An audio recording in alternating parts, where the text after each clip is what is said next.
O Senhor esteja convosco. Ele está no meio de nós. Proclamação do Evangelho de Jesus Cristo segundo João. Glória a vós, Senhor.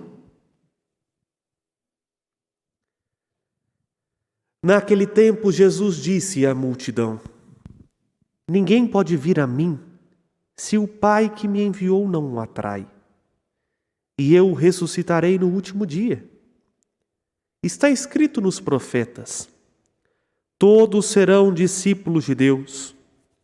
Ora, todo aquele que escutou o Pai e por ele foi instruído, vem a mim. Não que alguém já tenha visto o Pai. Só aquele que vem de junto de Deus viu o Pai. Em verdade vos digo, quem crê possui a vida eterna. Eu sou o pão da vida. Os vossos pais comeram o maná do deserto e, no entanto, morreram. Eis aqui o pão que vem do céu. Quem dele comer nunca morrerá. Eu sou o pão vivo descido do céu. Quem comer deste pão viverá eternamente. E o pão que eu darei é a minha carne dada para a vida do mundo. Palavra da salvação. Glória a vós, Senhor.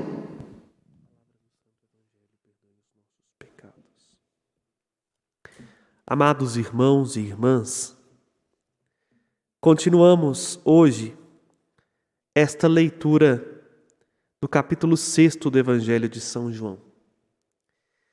E é interessante porque pouca coisa mudou da época de que Jesus disse e proferiu esse discurso do pão da vida para nós hoje, homens e mulheres do nosso tempo.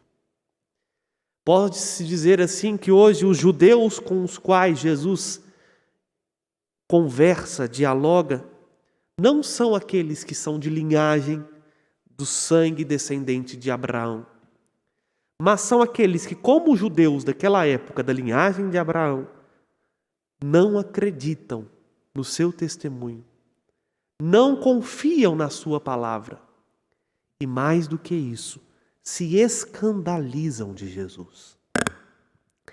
É verdade, é muito dura a palavra de Deus. Até porque, desculpe a brincadeira, né? O povo diz que quem quer moleza toma sopa de minhoca, né? A vida é dura, meus irmãos. Não é fácil viver. Não é fácil assumir responsabilidades. Requer de nós firmeza, requer de nós postura. E a palavra de Deus, ela não é distante da nossa vida, pelo contrário. Ela é vida para a nossa vida. Se ela fosse fácil, não seria vida. Não seria para a nossa vida. Mas justamente porque ela é real, ela traz uma certa dificuldade, não da compreensão, mas da aceitação. Aceitar a vontade de Deus é sempre um desafio, em qualquer época, em qualquer tempo. E só é possível quando eu e você somos iluminados pelo ressuscitado, e iluminados por Ele vivemos de fé. Digo tudo isso como que um preâmbulo para entrar no núcleo duro do Evangelho, do capítulo 6 do Evangelho de João, sobre o discurso do pão da vida. Estamos nesse impasse desde a semana passada. É como se Jesus desse um passo à frente, mas tivesse que voltar 2 passos atrás para explicar por que deu aquele passo, aí dá mais um, aí volta mais 2. E assim a gente vai indo, avançando lentamente. Vejam, começou com a multiplicação dos pães, e aí os discípulos foram para o alto mar, chegaram no outro lado, estava lá a multidão querendo mais pão. E aí Jesus vem mostrar-lhes, vem revelar o sentido da multiplicação do pão, e eles não aceitam. Eles queriam um Messias que só fizesse aquilo que era vontade deles, mas não queriam aceitar a verdade de Deus. E aí Jesus começa a dizer: vocês estão pedindo um alimento, mas eu sou o pão.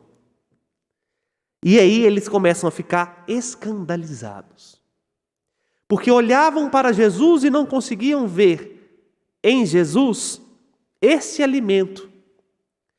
E é que hoje a gente entra, Jesus tentando mostrar-lhes algo maior, e compara ele mesmo ao maná. O que é o maná? O maná era um grãozinho que Deus deu a eles no deserto, para que eles pudessem fazer o pão. Quando o povo, cabeça dura, começou a dar volta no deserto, obviamente a comida que eles tinham levado acabou.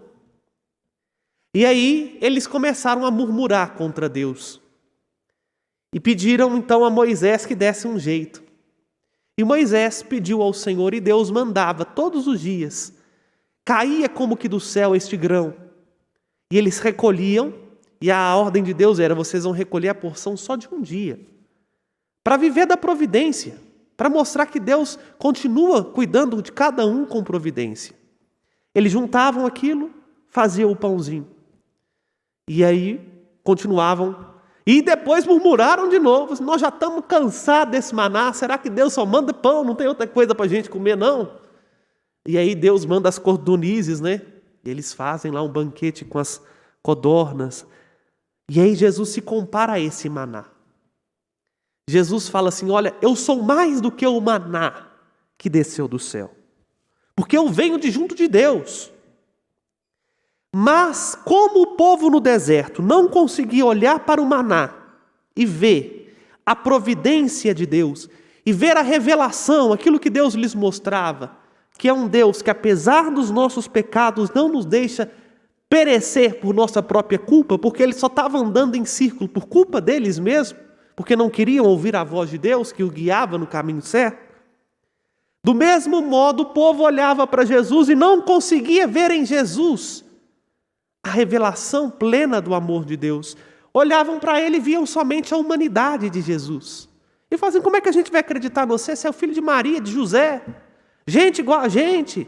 Nós estamos esperando o Messias vir com um anjinho do lado, com trombeta, com tudo que tem aquela, me desculpe, né? Aquele cinema todo, aquele show de fogos especiais. E você nasceu como todo mundo, está aqui, cresceu.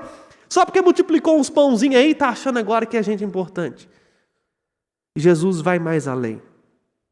Jesus ele fala algo muito interessante. Para a gente aceitá-lo como Filho de Deus e fazer valer a salvação, olha o que ele diz: ninguém pode vir a mim se o Pai que o enviou não o atrai. Não entendam assim que Deus atrai um ou outro, muito pelo contrário, porque o próprio Jesus diz e explica isso. No versículo 45 ele diz: todos serão discípulos de Deus. Ou seja, Deus chama todo mundo. Deus atrai todo mundo. E uma vez que nós aceitamos o convite, aí que está a diferença. Aceitamos ser seduzido, como o profeta Jeremias diz: seduziste-me, Senhor, e eu me deixei seduzir. Eu não consigo chegar em outro lugar, senão em Jesus. É por isso que Jesus diz: se chegou a mim, terá a vida. Quantos homens e mulheres que morreram sem nunca ter ouvido falar de Jesus, mas que receberam a salvação, porque foram atraídos pela bondade, pela caridade, e chegaram em Jesus, mesmo sem saber que estavam chegando em Jesus. Mas Jesus diz algo mais. Eles já estavam escandalizados por Jesus dizer que ele veio do céu para trazer a salvação. Agora Jesus, desculpa falar assim, né? Complica mais a cabeça deles e diz: não adianta só vocês entenderem que eu desci do céu. E vocês podem pensar assim que é só a minha humanidade, mas isso não basta. Versículo 51. Eu sou o pão vivo que desceu do céu. Quem comer desse pão viverá eternamente. Já começou a dar chute na cabeça dos que estavam lá. E Jesus não desmente, continua: e o pão que eu darei é a minha carne para a vida do mundo. Olha, meu amado irmão e minha amada irmã, percorri com você esse caminho para que você hoje entenda o que eu quis dizer lá no início, que os judeus ao qual Jesus interpela hoje não são os descendentes de Abraão, são aqueles que, olhando não veem ouvindo não escutam e não se abrem a este pão da vida. Quem não come da carne do Filho de Deus não toma parte nele. E aí está para nós, mais uma vez, uma compreensão que nós perdemos com o passar dos tempos, por causa de um racionalismo, por causa de uma visão cada vez mais cética, até mesmo do que é o ser humano e da nossa vida. O pãozinho que está no altar e que será consagrado, não é um símbolo, não é um sinal, é a carne de nosso Senhor Jesus Cristo que Ele dá para a vida do mundo. A Eucaristia não é sacramento de condenação. A Eucaristia é sacramento de salvação. Para chegar lá no mais profundo do meu coração. E veja, Deus se esconde naquele pequeno pedaço de pão, porque muitas vezes nós nos escondemos de Deus. Aí só é possível chegar até Jesus se nós de fato formos atraídos pelo amor. Porque Ele se oferece gratuitamente a nós. Ele se dá inteiramente a nós.